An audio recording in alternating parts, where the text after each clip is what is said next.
Hello students and hello and welcome again to this amazing family and amazing channel NEETEX बच्चों।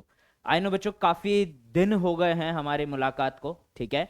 और there were some बच्चों channel को लेके challenges थे, हमारे शेड्यूल को लेके चैलेंजेस थे, हमारा शेड्यूल थोड़ा पैक था। बट नेवर द लेस बच्चों we are here and we are ready to go. And हम वहीं से कंटिन्यू करेंगे बच्चों जहाँ से हमने आपको छोड़ा था। दैट इज हम लोगों ने बच्चों breathing and exchange of gas zoology में खत्म किया था बच्चों जस्ट। और हम एक नया चैप्टर चालू करने को तैयार है बच्चों, जिसका नाम है बॉडी फ्लूइड्स एंड सर्कुलेशन। और ये बहुत ही क्या बोलते हैं, इंटरेस्टिंग चैप्टर है बच्चों। और अब ज्यादातर जितने भी नीट के एस्पिरेंट्स है बच्चों जो यहाँ तक एमबीबीएस परस्यू कर रहे हैं, उनसे अगर आप बात करोगे बच्चों तो मेजरली जितने भी बच्चे डॉक्टर बनना चाहते हैं उसमें एक बहुत बड़ा पोर्शन होता है बच्चों का, जिनसे अगर मैं पूछूं कि आप कौन से डॉक्टर बनना चाहते हैं तो दे ऑलवेज से सर हमें कार्डियोलॉजिस्ट बनना है, right. Heart is such a vital organ बच्चों हमारे बॉडी का, और उसका इंपॉर्टेंस हमारे बॉडी के लिए, उसका फंक्शनिंग इतना ज्यादा इंपॉर्टेंट है बच्चों कि उसके लिए बहुत सारे स्पेशल टाइप के मेटाबॉलिक पाथवेज हम क्रिएट करते हैं। हार्ट का जो फंक्शनिंग है, हार्ट का जो रेगुलेशन है, वो भी बहुत ज्यादा स्पेशल है बच्चों। और इस चैप्टर में बच्चों this amazing world of heart, हमारा दिल, हम थोड़ी दिल की बातें करेंगे बच्चों, ठीक है। So without any further delay let us start today's topic. I am really excited to be back here again बच्चों। I hope you are feeling the same. और आज चालू करते हैं बच्चों हम लोग body fluids and circulation. Alright, आज का पूरा सेशन बच्चों हम लोग ने डेडिकेट कर दिया है खून पे, that is the composition of blood. Alright, so हम लोग बच्चों पहले जो हाफ है उसमें हम लोग कंपोजिशन ऑफ ब्लड के बारे में पढ़ेंगे। इसमें हम लोग टोटल कंपोजिशन के बारे में बात करेंगे, प्लाज्मा के कंपोजिशन के बारे में बात करेंगे, और erythrocyte which is the RBC उसके बारे में भी बात करेंगे। ऑलराइट, अब बच्चों कंपोजिशन ऑफ ब्लड समझने के लिए आपको कुछ नहीं करना है बच्चों। You have to draw blood from a patient. जब आपको लाइसेंस मिल जाए, जब आपको परमिशन मिल जाए, जब आप उतना पढ़ लो कि आप लोगों से ब्लड ड्रॉ कर सकते हो, तो तब आप खुद ड्रॉ कर लेना। नहीं तो किसी प्रैक्टिशनिंग मेडिकल प्रोफेशनल से आप बोल सकते हैं ब्लड ड्रॉ करने के लिए। और उस ब्लड को ना बच्चों हम लोग एक ट्यूब में भर के एक मशीन में लोड करते हैं जिसका नाम है सेंट्रीफ्यूज मशीन। सेंट्रीफ्यूज मशीन ना बच्चों इस टेस्ट ट्यूब को एक एंगल में ले आएगा और घुमाएगा बच्चों बड़े तेजी से, तो डेंसिटी के हिसाब से चीजें सेपरेट होना स्टार्ट होता है। तो जब ये लोग डेंसिटी के हिसाब से सेपरेट होने स्टार्ट होते हैं ना बच्चों, हम लोग को ऐसा एक फ्रैक्शन मिलता है बच्चों। ऊपर 50% से ज्यादा जो फ्रैक्शन होता है ना बच्चों, वो एक येलोइश स्ट्रॉ कलर फ्लूइड होता है जिसका नाम है बच्चों प्लाज्मा, ठीक है। बीच में एक एक्वियस मीडियम होता है बच्चों, और उस एक्वियस मीडियम में आपको दो चीजें मिलेंगे, एक होगा हमारा व्हाइट ब्लड सेल्स और एक होंगे हमारे प्लेटलेट्स। और last but not the least जो बच्चों सबसे बड़ा सेलुलर मास सबसे नीचे जो जमा होता है वो हो जाएगा बच्चों हमारे रेड ब्लड सेल्स, ठीक है। तो हमारे 4 major components of the blood is plasma, platelet, red blood cell and white blood cell, ठीक है। तो 4 मेजर कंपोनेंट्स हो जाते हैं। लेकिन बच्चों हम लोग ना ब्लड को 2 पार्ट्स में डिवाइड करते हैं, ठीक है। यही कहीं ऊपर लिख लेता हूं बच्चों मैं, ठीक है। So blood is the main circulatory fluid, blood is the main circulatory fluid, circulatory fluid in higher animals। Higher animals में जो मेन सर्कुलेटरी फ्लूइड होता है बच्चों वो कौन सा होता है? ब्लड होता है, ठीक है।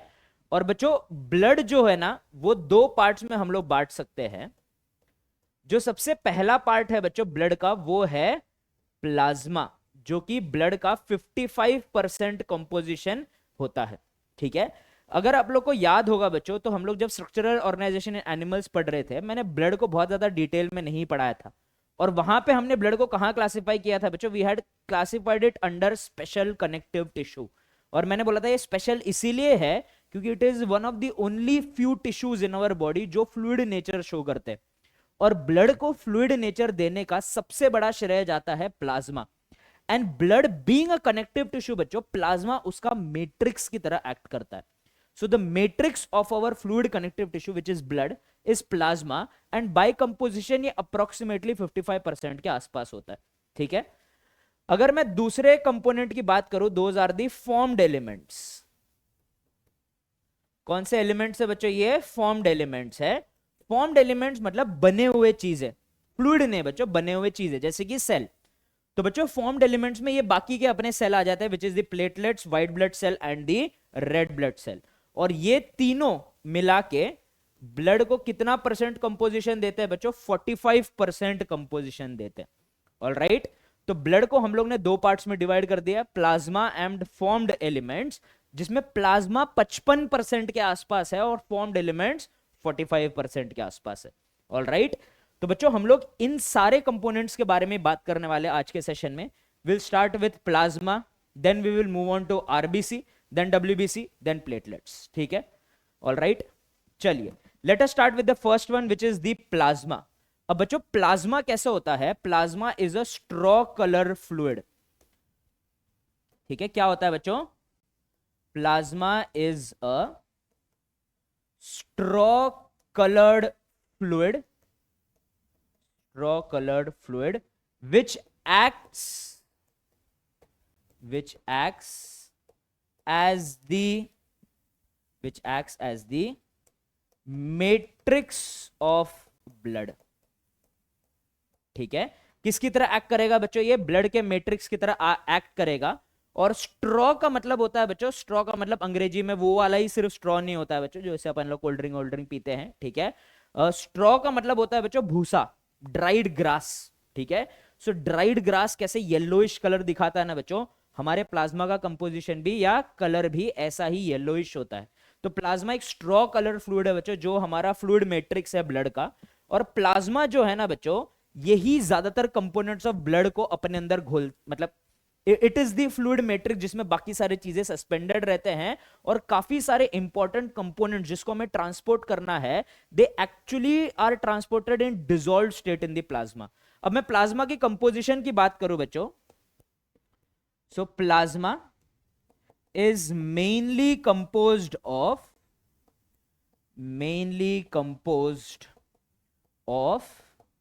The following components. ठीक है, कंपोनेंट्स ऑफ प्लाज्मा देख लेते हैं बच्चों। अप्रोक्सीमेटली 90 to 92% के आसपास इनके पास तो बच्चों वाटर ही होता है।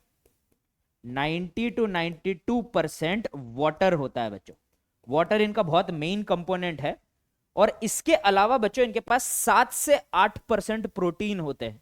ठीक है, सो 7 to 8% is the composition of proteins.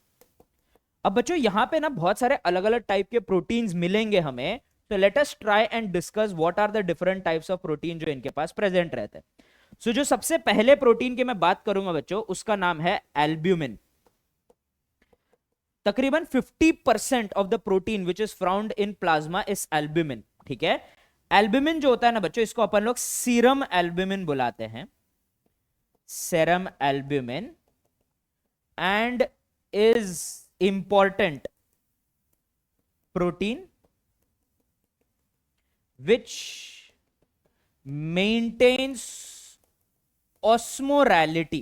बच्चों जो हमारे नमक और पानी का बैलेंस रहता है उसको मेंटेन करता है, osmolality of blood, as well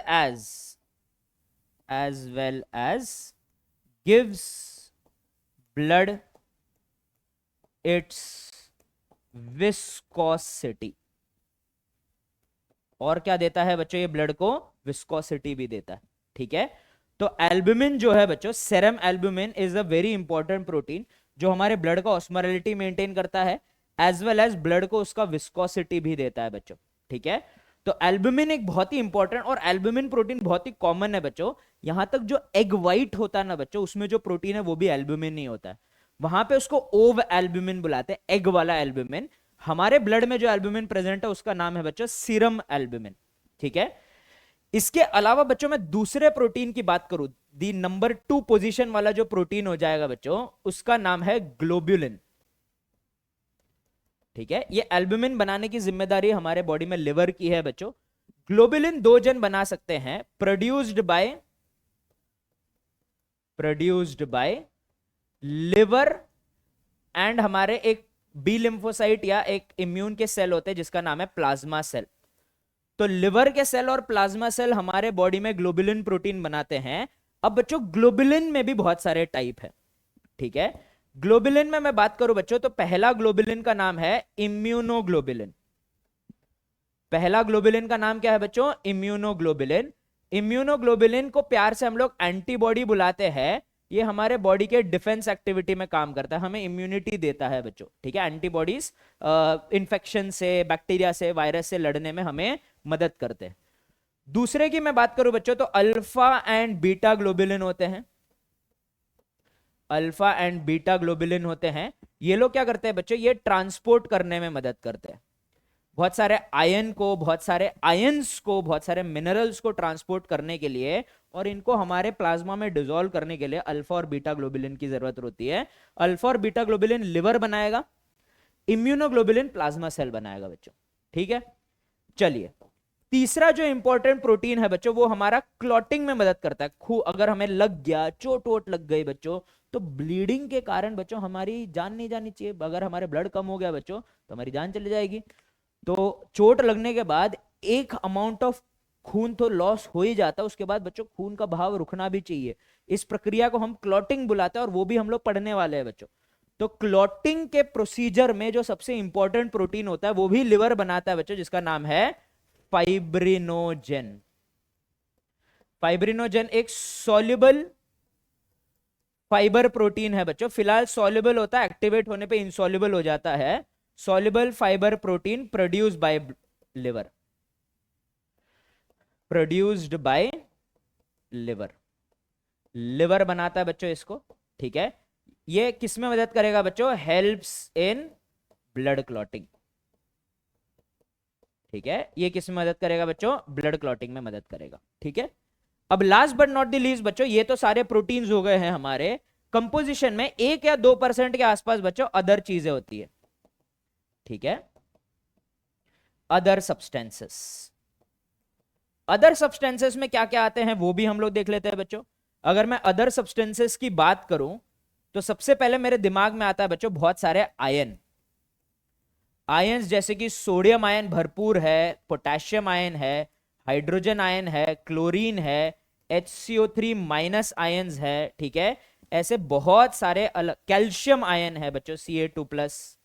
ऐसे बहुत सारे डिफरेंट आयन हमारे ब्लड में मिलते हैं बच्चों, ठीक है। ऑलराइट, इसके अलावा न्यूट्रिएंट्स जैसे कि ग्लूकोज, अमीनो एसिड जो हमारे डाइजेस्टिव सिस्टम से अब्सॉर्ब होंगे, गैसेस जैसे कि O2, CO2, N2 ट्रांसपोर्ट होंगे बच्चों प्लाज्मा से, ठीक है।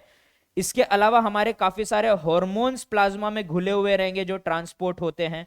इसके अलावा वेस्ट मटेरियल है जैसे कि यूरिया, अमोनिया एक्सेट्रा। तो ऐसे जो बाकी के चीजें हैं ये भी किसके थ्रू ट्रांसपोर्ट होते हैं बच्चों? हमारे प्लाज्मा के थ्रू ट्रांसपोर्ट होते हैं। Alright, so this is all about the composition of plasma. इतने सारे चीजें बच्चों कहां मिलते हैं? हमारे प्लाज्मा में मिलते हैं, ठीक है। तो देखो बच्चों, एकदम सुंदर सा प्लाज्मा के नोट्स बन गए बच्चों हमारे साथ ही साथ, ठीक है। अभी भी हम लोग बच्चों देर आए दुरुस्त है, वही प्रॉमिस रहेगा बच्चों हमारा, आपका सिलेबस जरूर खत्म करेंगे, ठीक है। और खत्म करेंगे तो भी प्रॉपर नोट्स के साथ, ताकि आप लोग बच्चों जब ये यूट्यूब वीडियो खोल के आप पढ़ाई कर रहे हो, आपको मैं जैसे अपने ऑफलाइन सेंटर में पढ़ाता हूं बच्चों वैसे ही पढ़ाऊंगा, ताकि आपके नोट्स बन सके, ठीक है। बस फर्क ये है बच्चों कि ये लिखने के बाद मैं साइड हो जाता हूं, साइड होके बच्चों ऑफलाइन वाले बच्चे नोट्स बनाना स्टार्ट करते हैं। आप यहाँ पे पॉज करके बच्चों नोट्स बनाइए घर पे, ठीक है। और बच्चों यही टेक्निक और इसी डेप्थ में बच्चों मैं अपने ऑफलाइन क्लासेस में भी पढ़ाता हूं। तो मेरा भी यही एम है कि आप जब घर बैठ के ये वीडियो से पढ़ रहे हो तो आपको वही एक्सपीरियंस मिले जो मेरे से बच्चों को मिलता है जब वो ऑफलाइन सेंटर में पढ़ते हैं। अगर ऐसा कोई बच्चा है जो ये वीडियो देख रहा है जो मेरे से ऑफलाइन भी पढ़ता है, तो please do comment in the comment section कि क्या हमारा बच्चों जो डिलीवरी का मटेरियल है, जो डिलीवरी का स्टाइल है, वो बिल्कुल सेम है। बच्चों जरूर रीइंफोर्स कीजिए उन बच्चों के, बहुत अच्छा लगेगा जो मेरे से ऑफलाइन नहीं पढ़ते हैं, ठीक है। तो बिल्कुल निश्चिंत रहिए बच्चों, आपको बिल्कुल ऑफलाइन का एक्सपीरियंस ही मिलेगा घर बैठे बैठे, ओके। चलिए, अगला हमारा जो सेल है बच्चों, it is a very important cell in our body which is called as erythrocyte. Erythrocyte को हम लोग प्यार से रेड ब्लड सेल भी बुलाते हैं बच्चों, ठीक है। So erythrocytes are also called as also called as red blood cells. इसको मैं एब्रिवेट करना चाहूं तो हो जाएगा आरबीसी। ठीक है, अब बच्चों हम लोग पहले स्टार्ट करते हैं आरबीसी के एनाटॉमी के साथ, मतलब आरबीसी दिखता कैसा है ये हम लोग देख लेते हैं। तो let us take a look at the anatomy of RBC. सबसे पहले क्या पढ़ेंगे बच्चों? एनाटॉमी ऑफ आरबीसी पढ़ेंगे। एनाटॉमी ऑफ आरबीसी में उसके शेप के बारे में बात करते हैं बच्चों हम लोग। आरबीसी जो हमारा होता है बच्चों, RBC is biconcave in shape. Concave in shape, biconcave in shape. Shape में कैसा है बच्चों? ये बाइकॉन्केव शेप का है। ठीक है, ये मैमेलियन आरबीसी बच्चों with a few exception, very very few exception, enucleated होता है, अर्थात इनके पास न्यूक्लियस नहीं होता है। ठीक है, so immature RBC, immature RBC is nucleated but loses its nucleus during maturation। जब बच्चों आरबीसी पहले बार बनता है ना, तब उसके पास न्यूक्लियस रहता है बच्चों, लेकिन वो एक्सोसाइटोसिस से अपने न्यूक्लियस को उठा के बाहर फेंक देता है। जिस रीजन के कारण अगर आप मैमेलियन मैच्योर आरबीसी देखोगे तो उनके पास न्यूक्लियस प्रेजेंट नहीं होता है बच्चों, ये याद रखना, वेरी इंपॉर्टेंट पॉइंट। ठीक है, अब बच्चों और इसका शेप हम बना भी लेते हैं बच्चों। ठीक है, देखो बाइकॉन्केव शेप का मतलब होता है बच्चों, देखो ये डिस्क लाइक दिखता है। ठीक है, so it is a disc like structure. RBC is disc shaped. ठीक है, सो एक डिस्क की तरह सोचो बच्चों, लेकिन उसके अपर और लोअर सरफेस को थोड़ा सा ना बच्चों पिचका दो, तो कैसा दिखेगा बच्चों? ये एक डंबल की तरह दिखेगा ऐसा। ठीक है, तो बच्चों इसका एक कॉन्केव पार्ट ये हो गया और एक कॉन्केव पार्ट ये हो गया। ठीक है, और बच्चों इसके पास न्यूक्लियस क्यों नहीं रहता या ना ही कोई भी सेल ऑर्गेनल रहते हैं? क्योंकि इसका इंटरनल एरिया पूरा एक ही सब्सटेंस के लिए है बच्चों, जो कि है हीमोग्लोबिन। ठीक है, so RBC also lacks internal cell organelle, also lacks internal cell organelles, cell organelles. ठीक है, एंटायर वॉल्यूम ऑफ आरबीसी, एंटायर volume of RBC is packed with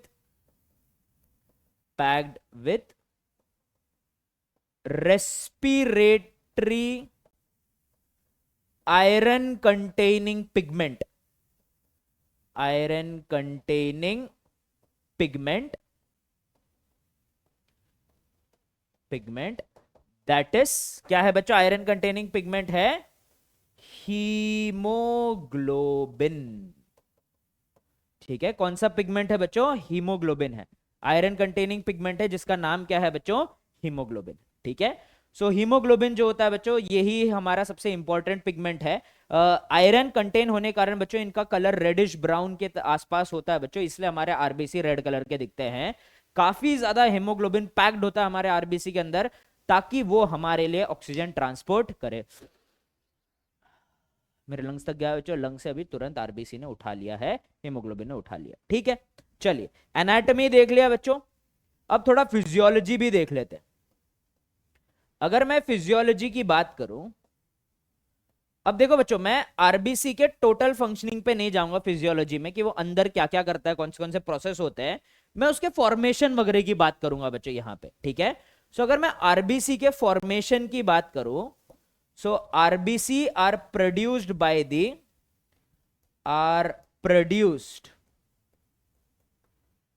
in the adult bone marrow,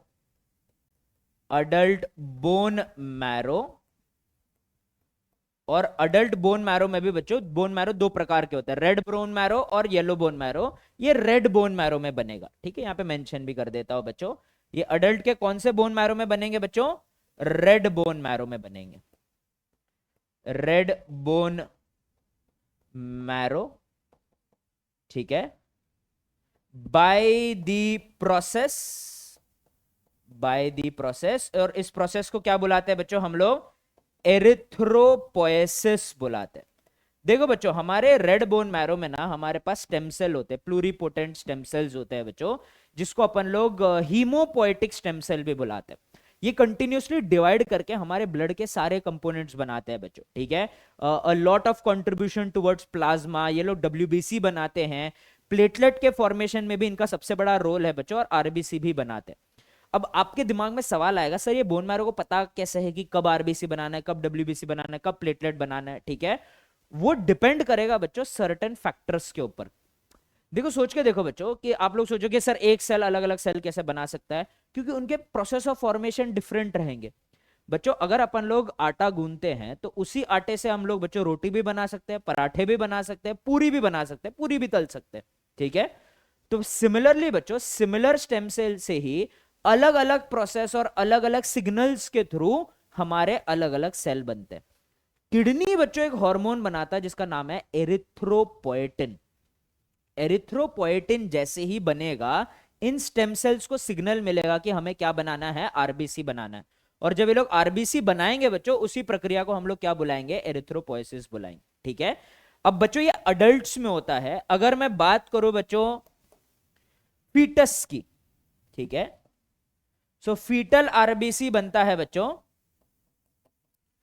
fetal RBC is produced in liver और कुछ हद तक spleen, लेकिन majorly liver ही बच्चों, ठीक है। और एम्ब्रियो में पहली बार आरबीसी ओरिजिनेट होता है फ्रॉम द योक सैक। कहां से ओरिजिनेट होगा बच्चों? योक सैक, ठीक है।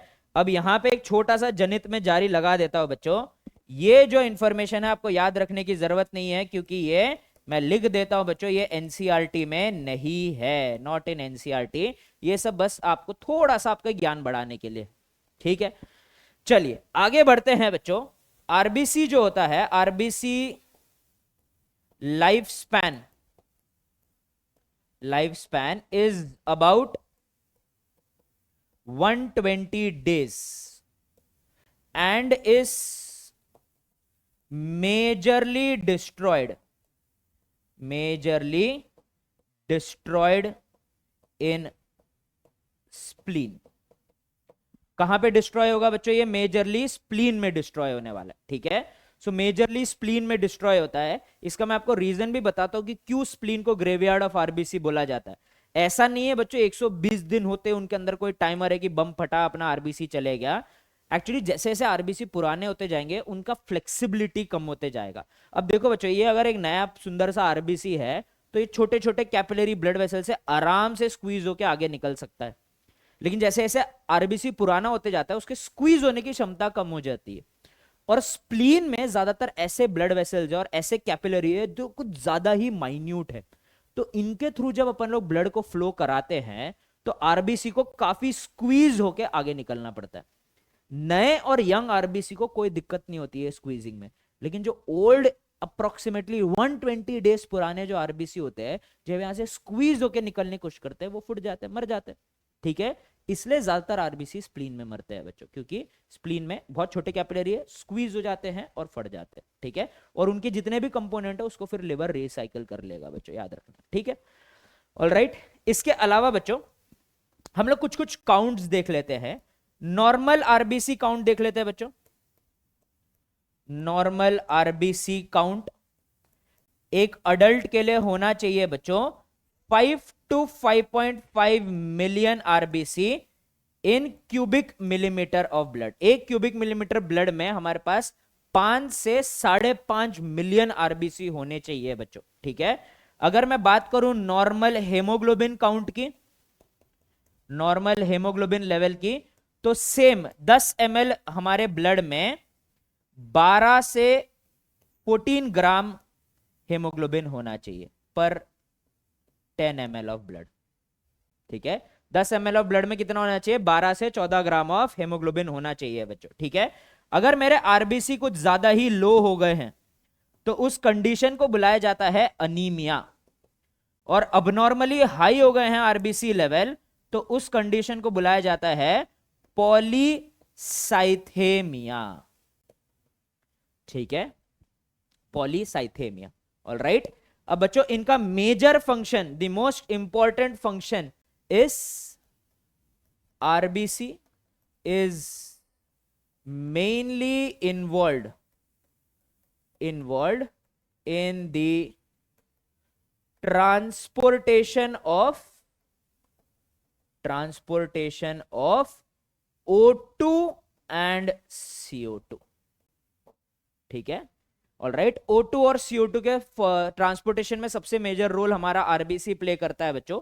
और एक चीज याद रखना बच्चों कि आरबीसी ना यहाँ पे दिया नहीं है, लेकिन आरबीसी के अंदर जो हेमोग्लोबिन है it can also act as a buffer. Blood के पीएच को मेंटेन करने में भी आरबीसी का बहुत इंपॉर्टेंट योगदान है बच्चों। ठीक है, सो एनसीईआरटी के हिसाब से और फिलहाल आपके नीट के लेवल के लिए बच्चों इतना इंफॉर्मेशन आरबीसी के बारे में काफी है। ठीक है, so that is all about the RBC. ठीक है, अगर आप नोट्स बना रहे तो इस पॉइंट पे आप पॉज कर लीजिए बच्चों और अपने नोट्स कंप्लीट कर लीजिए। हम आगे बढ़ते हैं टुवर्ड्स अवर नेक्स्ट मिशन। ठीक है, सो एरिथ्रोसाइट्स तो कर लिया है बच्चों हम लोगों ने। ठीक है, ऑलराइट, कोई डाउट्स है बच्चों? ठीक है, अपने दिल से पूछिए बच्चों कि क्या आपके पास कोई डाउट्स है। कोई डाउट्स है तो कमेंट सेक्शन में लिख दीजिए बच्चों, I will get back to it for sure. Alright, चलिए कंपोजिशन ऑफ ब्लड पढ़ते हैं बच्चों। कंपोजिशन ऑफ ब्लड में हमारे क्या क्या रह गए हैं अभी, ल्यूकोसाइट्स और थ्रोम्बोसाइट्स रह गए। तो चलिए without any further delay let us talk about leukocytes. Leukocytes are also प्यार से कॉल्ड एज डब्ल्यूबीसीज। ठीक है, so leukocytes are also called as white blood cells।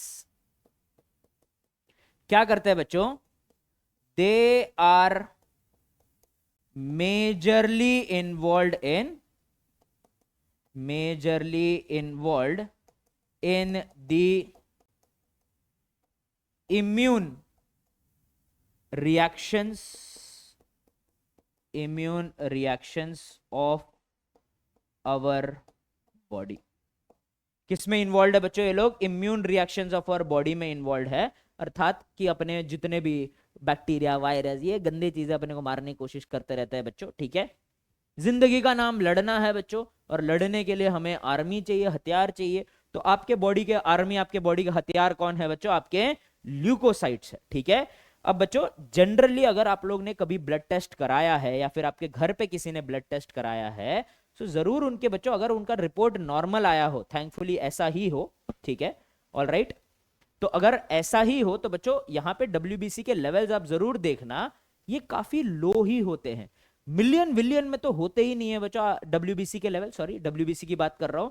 तो डब्ल्यूबीसी का लेवल नॉर्मली हमारे ब्लड में काफी लो होना चाहिए बच्चों, याद रखना। तो इसका लो होने का रीजन तो बड़ा ही सिंपल है बच्चों, कि अगर ये हमारे बॉडी की आर्मी है तो आर्मी को कब एक्टिवेट होना चाहिए, कब सर्कुलेशन में आना चाहिए, कब बच्चों एक्टिवली इधर उधर हमारे बॉडी में प्रेजेंट होना चाहिए, जब हमारे बॉडी में कोई दुश्मन हो। तो नॉर्मल सिचुएशन में बच्चों हमें उतने ज्यादा डब्ल्यूबीसी की सर्कुलेशन में कोई जरूरत नहीं है। तो नॉर्मल हमारा जो डब्ल्यूबीसी काउंट होता है, normal WBC count is around 6,000 to 8,000 पर क्यूबिक मिलीमीटर ऑफ ब्लड। ठीक है, पर क्यूबिक मिलीमीटर में इतने ही होने चाहिए।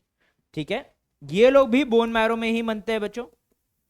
दे are also produced in red bone marrow. ऐसा नहीं है कि आरबीसी रेड में बन रहा है, येलो में बन रहा है, ऐसा कुछ नहीं है बच्चों। ठीक है, so they are also produced in the red bone marrow, red bone marrow by the process of leukopoiesis।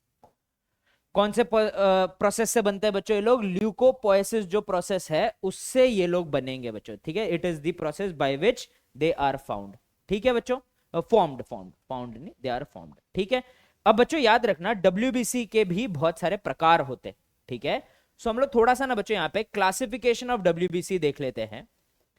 Classification of WBC, classification की बात करूं बच्चों तो डब्ल्यूबीसी मेजरली दो प्रकार के होते हैं।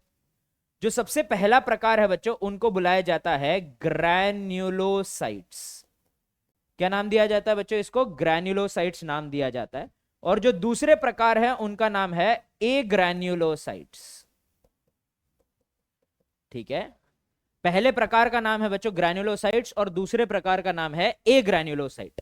अब बच्चों ग्रैन्युलोसाइट के पास ना ऐसे दाने, अगर आप लोग उनको माइक्रोस्कोप के नीचे देखोगे तो उनके ऊपर ऐसे डॉट डॉट डॉट दाने दाने दाने स्ट्रक्चर्स होते हैं बच्चों, ठीक है। So they have tiny appear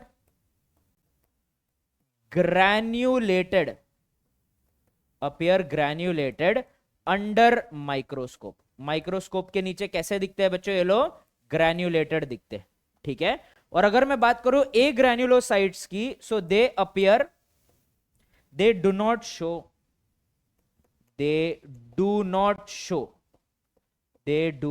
show ग्रैन्युलेशन।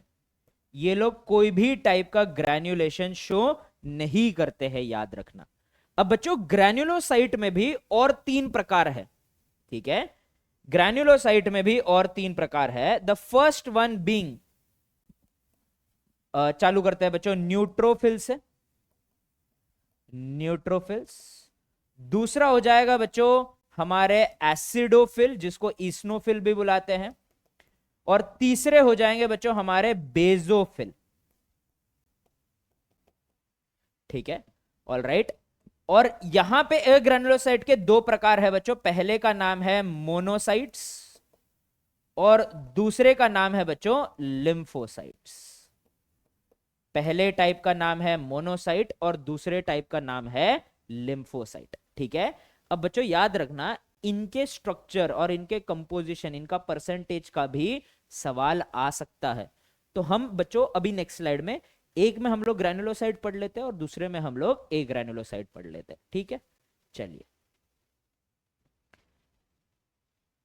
हाँ, ठीक है। So let us start with the first one which is our granulocyte, ठीक है। मैंने जैसे कि बोला, आप लोग अगर इसको माइक्रोस्कोप के नीचे देखोगे तो इनके ऊपर काफी ज्यादा ग्रैन्युलेटेड ऐसे दानेदार अपीयरेंस आपको दिखेगा। और इसमें पहला जो हम लोग पढ़ेंगे उसका नाम है बच्चों न्यूट्रोफिल्स, ठीक है। दूसरा जो हम लोग पढ़ेंगे उनका नाम है ईसेनो या एसिडोफिल्स। और तीसरे जो हम लोग पढ़ेंगे उनका नाम है बच्चों बेजोफिल्स, ठीक है। All right, basophils. All right. So तीन प्रकार के सेल्स है, न्यूट्रोफिल्स, ईस्नोफिल्स और बेजोफिल्स, ठीक है। अब बच्चों इनका परसेंटेज कंपोजिशन, अर्थात कि पूरे डब्ल्यूबीसी के कितने कंपोजिशन का हिस्सा इनमें से ईच देते हैं, ये भी आप लोग को याद रखना पड़ेगा, ठीक है। तो बच्चों हम लोग एक बार देख लेते हैं बच्चों। सबसे पहले अगर मैं बात करूं न्यूट्रोफिल से शुरुआत करता हूं कि न्यूट्रोफिल का अगर मैं परसेंटेज कंपोजिशन में देखूंगा तो इट कंट्रीब्यूट्स अबाउट, ये सबसे ज्यादा अबेंडेंट है बच्चों, most abundant, that is 60 to 65% of total WBC. Total WBC क्या होते हैं? न्यूट्रोफिल होते हैं बच्चों। ये बिल्कुल छोटे छोटे फेगोसिटिक सेल होते हैं, ऐसे खा लेते हैं। इनको पेट्रोलिंग सेल भी बुलाते हैं। ब्लड में सबसे ज्यादा घूमते रहते हैं बच्चों। कहीं पे भी दिक्कत, कुछ प्रॉब्लम दिखा, कोई बैक्टीरिया वायरस कुछ भी दिखा, सबसे फर्स्ट रिस्पॉन्डर न्यूट्रोफिल रहेंगे बच्चों। अगर अपना कोई घाव है, वहां पे भी अगर सबसे पहले, अगर वो घाव से बैक्टीरिया वायरस अंदर आ सकता है, फंगस अंदर आ सकता है, तो वहां पे भी सबसे पहले आके कौन तैनात हो जाएंगे? न्यूट्रोफिल। और इसीलिए बच्चों कोई घाव पे इन्फेक्शन बहुत लंबा चल गया तो बच्चों ये मरे हुए न्यूट्रोफिल, ये भी बेचारे मर जाते हैं। ये ज्यादा फेगोसाइटिक कैपेबिलिटी नहीं है बच्चों, छोटे छोटे सेल होते हैं। इससे अगर इनको भारी पड़ने लगा इन्फेक्शन तो इनके भी जो डेब्री होते हैं, मरे हुए जो न्यूट्रोफिल होते हैं, वो ही ऊज आउट होता है वो इंजरी के साइड से, जिसको अपन लोग पस बुलाते हैं। और पस व्हाइटिश येलोइश क्यों दिखता है बच्चों? उसमें न्यूट्रोफिल प्रेजेंट होता है, ठीक है। So they are small phagocytic cell, small phagocytic cell, ठीक है। They are stained by, they are stained by neutral dye. कौन से डाई से स्टेन करेंगे बच्चों हम लोग इसको? न्यूट्रल डाई से स्टेन करेंगे। और एक चीज याद रखना बच्चों, ये इनका आइडेंटिफिकेशन का सबसे बड़ा पॉइंट है कि अगर आपको डायग्राम दिया जाए और बोला जाए कि ये कौन सा डब्ल्यूबीसी, आप तो कैसे पहचानोगे? उनके न्यूक्लियस को देख के पहचानोगे। ये आरबीसी की तरह नहीं है कि इनके पास न्यूक्लियस नहीं, इनके पास न्यूक्लियस है बच्चों। सो दे हैव मल्टी लोब्ड, इनके न्यूक्लियस ना बच्चों ऐसे छोटे छोटे ऐसे पैकेट में ऐसे फैले हुए रहते हैं, जिसको लोब बुलाते हैं। So they have multi lobed nucleus, और इसीलिए बच्चों hence called as, hence called as polymorphonuclear leucocyte.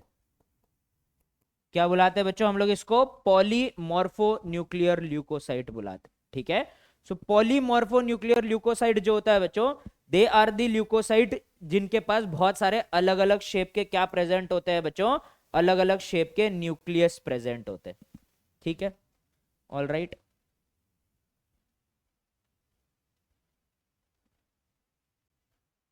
Okay.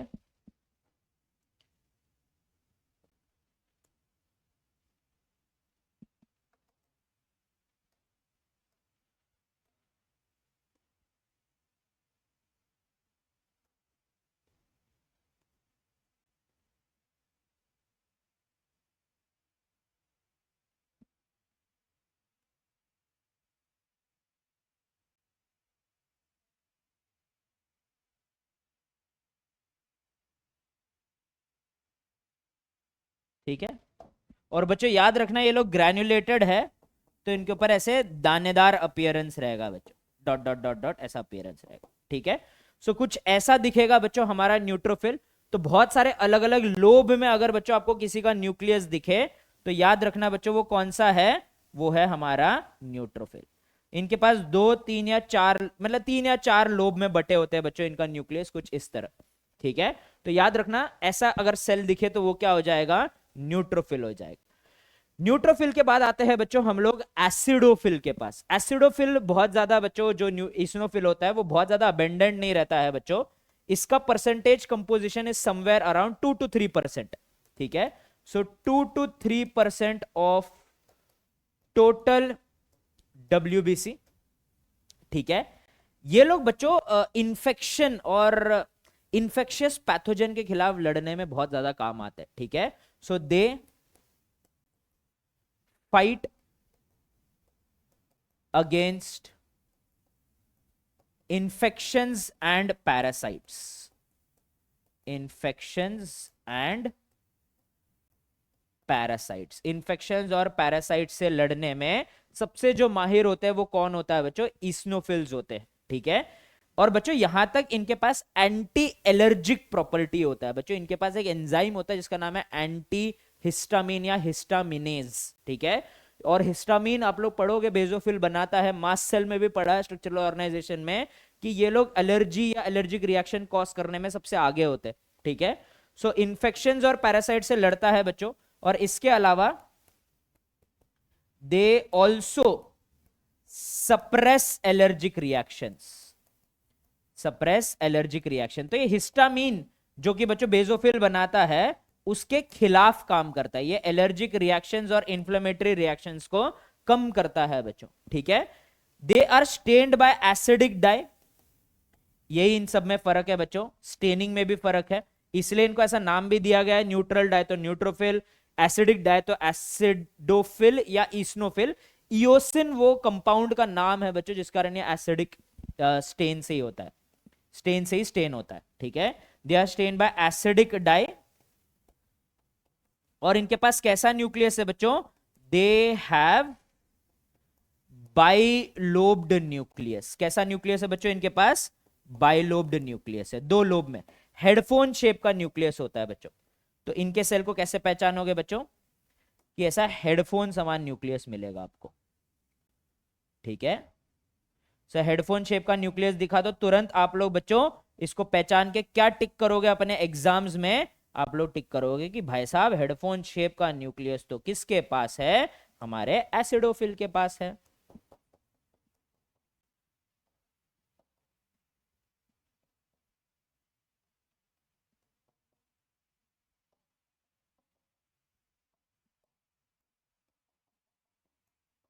ठीक है, और दानेदार है बच्चों क्योंकि इट इज अ ग्रैन्युलोसाइट। ठीक है, last but not the least है बच्चों हमारा बेजोफिल। ठीक है, बेजोफिल जो होता है बच्चों ये बहुत ही कम है, 0.5 to 1% ऑफ टोटल कंपोजिशन होता है। ठीक है, 0.5 to 1% of total WBC, of total WBC is basophil. ठीक है, अब बच्चों दे हैव ग्रैन्यूल्स कंटेनिंग, इनमें कुछ ग्रैन्यूल्स होते हैं बच्चों, जिसमें क्या प्रेजेंट होता है? इसमें तीन सब्सटेंस होते हैं बच्चों जो हम लोग मास सेल में स्ट्रक्चरल ऑर्गेनाइजेशन में ऑलरेडी पढ़ चुके हैं, विच इज हिस्टामिन जो बच्चों इंफ्लेमेटरी रिएक्शन सूजन कॉज कराता है बच्चों, सेरोटोनिन जो वेजो कॉन्स्ट्रिक्शन कराता है, सॉरी वेजो कॉन्स्ट्रिक्शन कराता है, और हेपारिन जो एंटी कोगुलेंट है बच्चों। इसके अलावा और क्या करता है बच्चों ये? और एक चीज करता है जो कि है कि they are involve in allergic and inflammatory reactions, allergic and inflammatory reactions. Allergic reactions में और इंफ्लेमेटरी रिएक्शंस में किसका रोल होता है बच्चों? बेजोफिल्स का रोल होता है। ठीक है, और as you guess they are stained by basic dye, they are stained by कौन से डाई बच्चों? बेसिक डाई, इसलिए नाम क्या है? बेजोफिल। न्यूक्लियस कैसा है बच्चों इनके पास? ट्विस्टेड न्यूक्लियस होता है, जो दिखता तो बाइलोब्ड है बच्चों लेकिन ऐसा दो ट्विस्टेड न्यूक्लियस होता है। ठीक है, ट्विस्टिंग होता है बच्चों इनके न्यूक्लियस का। ऑल राइट,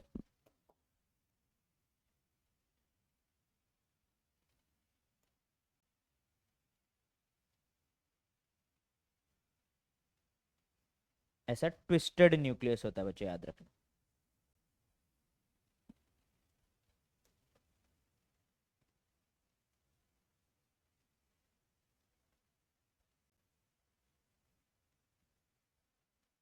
ठीक है, ऑल राइट, ऐसा कुछ दिखता है बच्चों इनका न्यूक्लियस। ठीक है, तो ऐसा अगर आपको कोई सेल दिखा तो तुरंत आप लोग को क्या पहचानना है बच्चों? कि इट इज अ बेजोफिल। ठीक है, so these are all the granulocytes. ठीक है, इस पॉइंट पर अगर आप लोग नोट्स बना रहे हो तो यहां तक पॉज कर लीजिए बच्चों, और पॉज करके अपने नोट्स को कंप्लीट कर लीजिए। हम आगे बढ़ते हैं और देख लेते हैं बच्चों कि ए ग्रैन्युलोसाइट्स क्या होते हैं, क्यों होते हैं, कैसे होते हैं। ठीक है, चलिए let us take a look at agranulocytes. Okay, so हमारे agranulocytes are also very important cells, very very important cells for our immunity. So agranulocytes के भी कितने प्रकार है बच्चों? दो प्रकार है। एक हो जाएगा मोनोसाइट,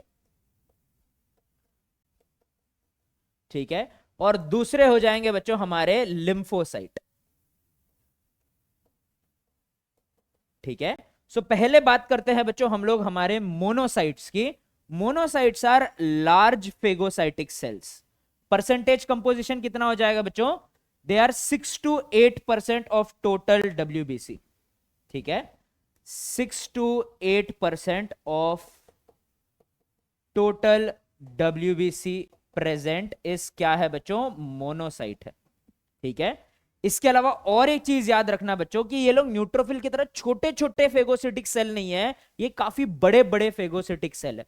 ठीक है, large phagocytic cells, large phagocytic cells. ठीक है, so helps to fight pathogen, and also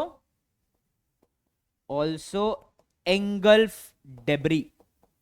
जो टूटे फूटे सेल है बच्चों, ठीक है, पुराने सेल है, जो मरे हुए पैथोजन है, मरे हुए डब्ल्यूबीसी है, इन सबको भी एलिमिनेट करने में मोनोसाइट का बहुत बड़ा रोल है, ठीक है। सो व्हेन दे, बच्चों जब डब्ल्यूबीसी के पास एबिलिटी है बच्चों कि ब्लड वेसल से स्क्वीज होके बाहर भी जा सकते हैं, तो जब मोनोसाइट सर्कुलेशन में तो उसको मोनोसाइट बुलाना है, लेकिन जब ये ब्लड वेसल से स्क्वीज होके बाहर जाता है लड़ने वगैरह, तो तब हम लोग इसको मैक्रोफेज बुलाते हैं, ठीक है। So they are called as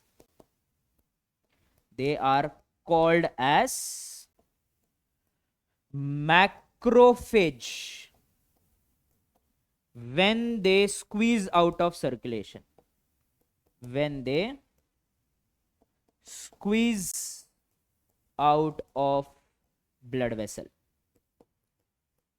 इनके पास कैसा न्यूक्लियस है बच्चों? इनके पास है किडनी बीन शेप या किडनी शेप्ड न्यूक्लियस, ठीक है। कैसा है बच्चों? किडनी शेप न्यूक्लियस है, ठीक है। तो इनका सेल कैसे पहचानोगे? एक ऐसा दिखेगा बच्चों,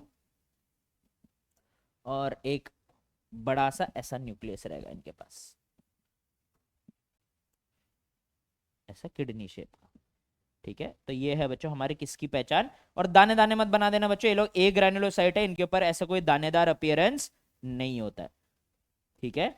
ये हमारे बहुत इंपॉर्टेंट है बच्चों, ये नहीं रहा तो हमारा इम्यूनिटी न के बराबर बच जाएगा, हमारा इम्यूनिटी कुछ कर ही नहीं पाएगा। इसलिए बच्चों एड्स में जो HIV का वायरस होता है ना, वो इन मैक्रोफेजेस के ऊपर भी हमला करता है, ठीक है।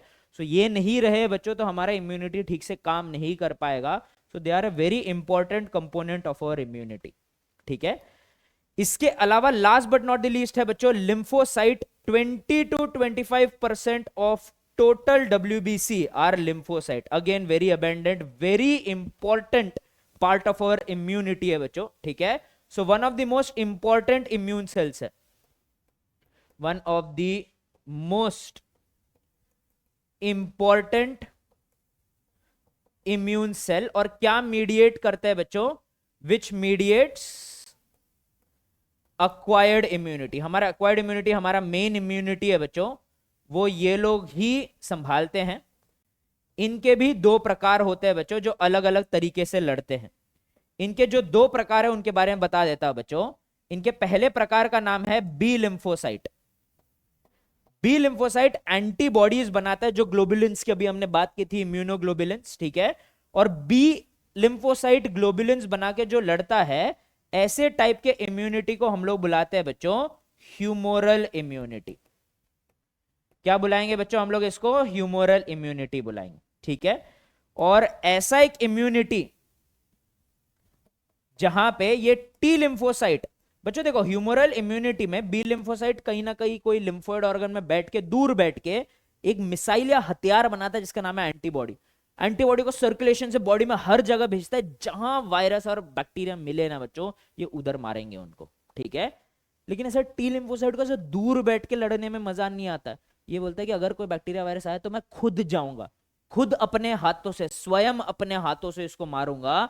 तो वो वाला जो इम्यूनिटी होता है ना बच्चों, उसको हम लोग बुलाते हैं सेल मीडिएटेड इम्यूनिटी।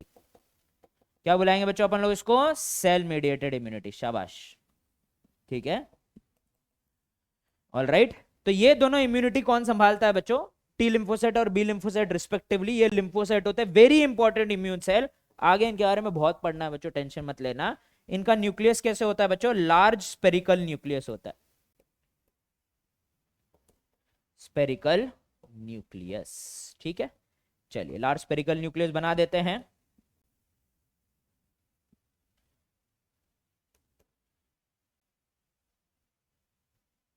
ओके,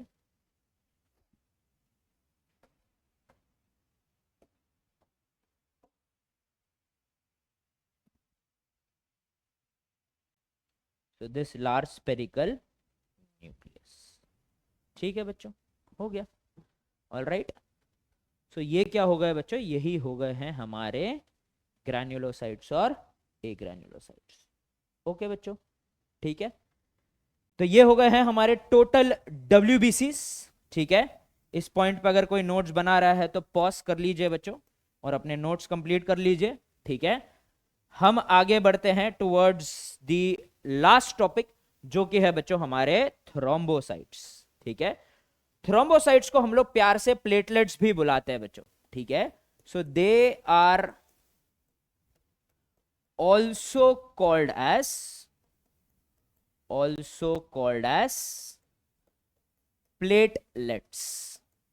क्या बुलाएंगे बच्चों, हम लोग इसको प्लेटलेट्स बुलाते हैं। और ये लोग क्या करते हैं बच्चों, they play a major role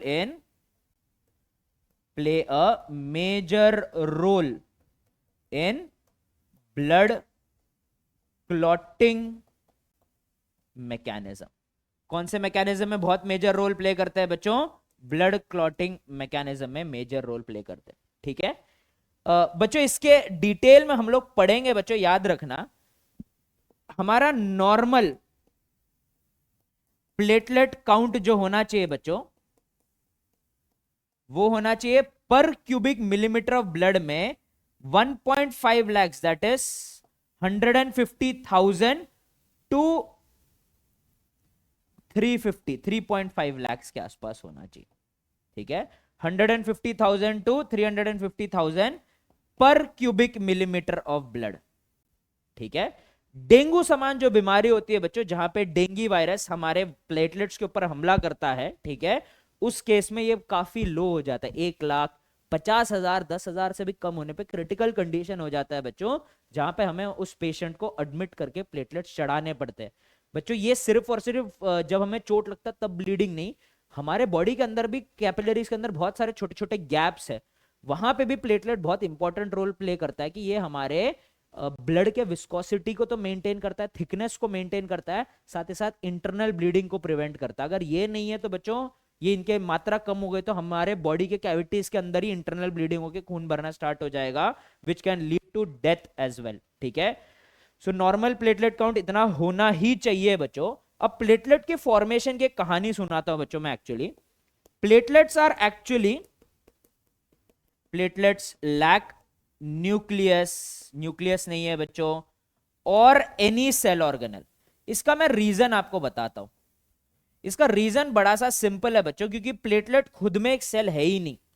platelet एक सेल के टुकड़े हैं बच्चों, जिसका नाम है mega karyocyte nucleus, as they are fragments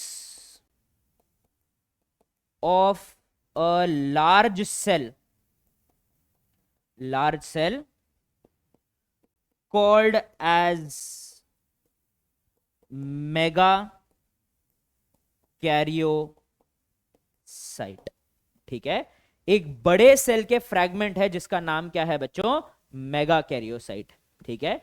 mega karyocyte के ये लोग फ्रैगमेंट्स होते हैं। अब बच्चों होता क्या है कि मेगा कैरियोसाइट बोन मैरो से बनते हैं, ठीक है। So megakaryocyte are formed from the red bone marrow से ये भी बनते हैं बच्चों, थ्रोम्बोपोएसिस। अब बच्चों मेगा कैरियोपोएसिस या थ्रोम्बोपोएसिस बुलाते हैं। और बच्चों ये megakaryocyte, each megakaryocyte gives rise to, अब बच्चों ये खुद को ना 1,000 2,000 3,000 फ्रैगमेंट में तोड़ लेते, जिसका नाम होता है platelet. Give rise to 2,000 to 3,000 tiny fragments called as platelets. Fragments called as platelets, ठीक है। ऑल राइट, ये बड़ा सा सेल हो गया बच्चों मेगा कैरियोसाइट, ठीक है। तो ये धीरे धीरे जब फ्रैगमेंट होना स्टार्ट हो जाएगा, तो ये जो छोटे छोटे फ्रैगमेंट्स बनेंगे बच्चों, यही छोटे छोटे फ्रैगमेंट्स क्या होंगे, हमारे प्लेटलेट्स होंगे, ठीक है। So this cell here is our megakaryocyte, और ये क्या है बच्चों, यही हमारे प्लेटलेट्स। ऑल राइट, परफेक्ट, ठीक है। So that is all about thrombocyte, and that is all about all the blood cells which are present in our body.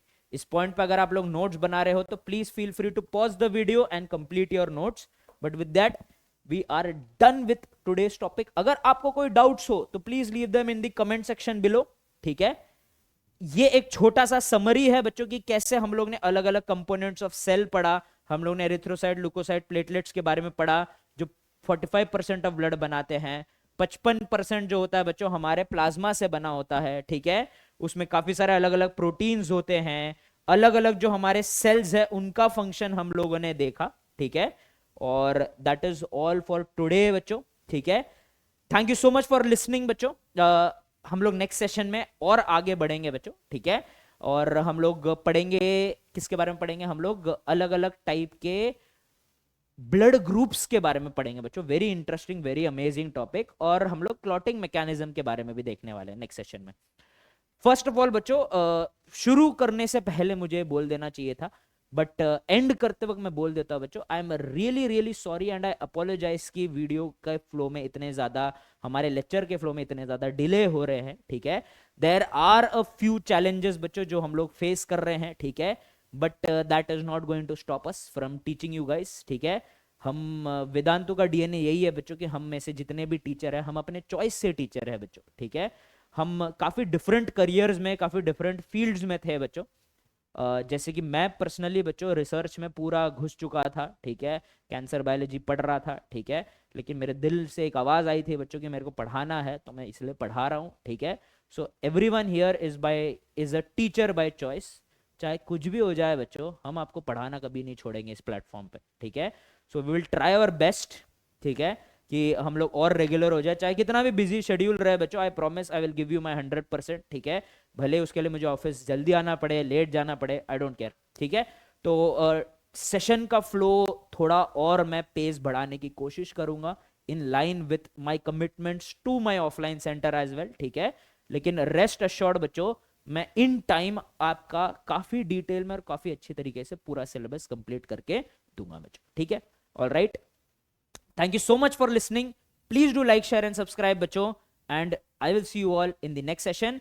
This is Venki sir signing off.